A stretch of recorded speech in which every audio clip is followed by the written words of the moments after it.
ইফালে বেংগল কিমান দূৰৰ পৰা বেংগল 200 মিটাৰ আৰু ইফালে কিমান 700 মিটাৰ কি আছে নেকি 800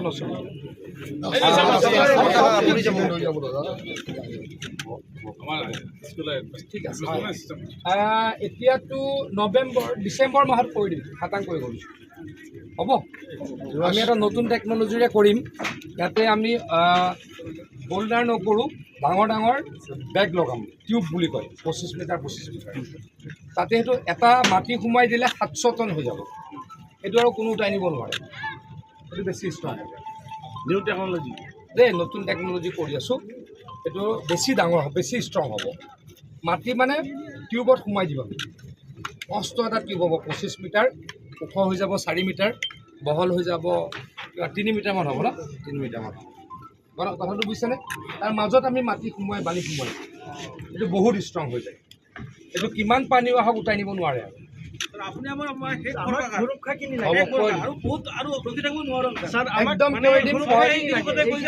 আপোনালোকক কথা দি গ'লোঁ অহা নৱেম্বৰ ডিচেম্বৰৰ পৰা কাম আৰম্ভ কৰাৰ কাৰণে আহিছে ছাৰ কৰ দি গ'লোঁ দেই এইখিনি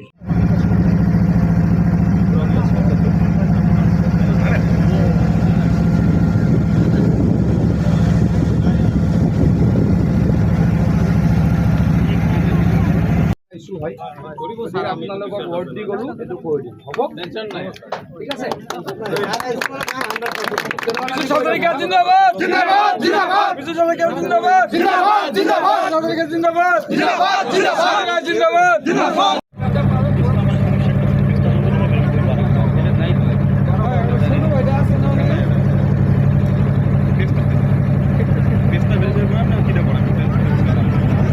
এইখিনি অঞ্চলৰ নাম বাগডোগৰা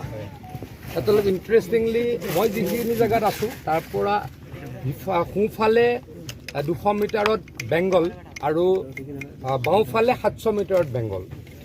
এই আমাৰ 800-900 মিটাৰত মথাউৰি নাই গংগাধৰ নদীত আমাৰ মানুহখিনি বিপদত থাকে মই একজেক্টলি এইখিনিলৈকে অহা নাছিলোঁ যোৱাবাৰ অকণমান দূৰলৈকে আহিছিলোঁ আজি মই নিজ চকুৰে চালোঁ আমাৰ এই 800 মিটাৰত মথাউৰি বনোৱাটো অতি প্ৰয়োজনীয় কাৰণ দুই কাষে বেংগলে বনাইছে গতিকে মই ৰাইজৰ আগত প্ৰতিশ্ৰুতি দি গ'লোঁ অহা ডিচেম্বৰ মাহৰ পৰা এইকেইদিনটো আমি পাৰ্মানেণ্ট কাম নকৰোঁ যিহেতু বানপানীৰ সময় চলি আছে বানপানী চেচ হোৱাৰ পাছত বা আমাৰ মনচুন ছিজন চেচ হোৱাৰ পাছত আমি এই 900 মিটাৰত খুব ভালকৈ প্ৰটেকশ্যন কৰিম জিঅ' মেগা টিউব লগাম নতুন টেকন'লজি হ'ব যিটো মইতো ভাবোঁ যে 50 বছৰ 100 বছৰতো একো নহ'ব পানী আহিলেও একো নহ'ব বা অন্যও একো কৰিব নোৱাৰিব গতিকে নতুন টেকন'লজিৰে এই 900 মিটাৰৰ পৰা 1 কিলোমিটাৰ আমি অতি সোনকালে কাম আৰম্ভ কৰিম আৰু অসমৰ যিখিনি আমাৰ মানুহ সেই মানুহখিনিক সুৰক্ষিত কৰিম বুলি মই প্ৰতিশ্ৰুতি দি গ'লোঁ আচলতে মই সেইটো নাচাওঁ হৈছে আমাৰ ৰাজহ বিভাগে চাই যদি কিবা তেনেকুৱা হৈছে ডেফিনেটলি মই DC মহোদয়ক ক'ম বা ৰাজহ মন্ত্ৰীক ক'ম বা প্ৰয়োজনত মুখ্যমন্ত্ৰী ডাঙৰীয়াকো ক'ম মোৰ কামটো হ'ল মথাউৰি বনোৱা আৰু প্ৰটেকশ্যন গৰাখহনীয়া ৰোধ কৰা আমাৰ যিটো কম্পেনচেশ্যনটো মই নাচাওঁ কিন্তু ডেফিনেটলি মই আমাৰ যিসকলে চাই তেখেতলোকক এই কথা মই জনাম আজি কেইটা জেগা পৰিদৰ্শন কৰিছে আমি দুটা জেগা গ'লোঁ এটাতো আমি অলৰেডি মথাউৰি বনালোঁ প্ৰায় 2 কিলোমিটাৰ মথাউৰি বনোৱাৰ কাৰণে 40খনমান গাঁও বাচি গ'ল সেই জেগাটো চাই আহিলোঁ আৰু ইয়াত মথাউৰি বনাব লাগিব এইটো হ'লে এই বাগডোগৰা অঞ্চলটো বাচিব আৰু ইণ্টাৰেষ্টিং মই আকৌ কৈছোঁ সোঁফালে বেংগল বাওঁফালে বেংগল আমাৰ জেগাখিনিত মথাউৰি নাই আমাৰ কাৰণে অলপ ভাল নালাগা কথাও গতিকে অতি সোনকালে কৰি দিম বুলি মই প্ৰতিশ্ৰুতি দিওঁ থেংক ইউ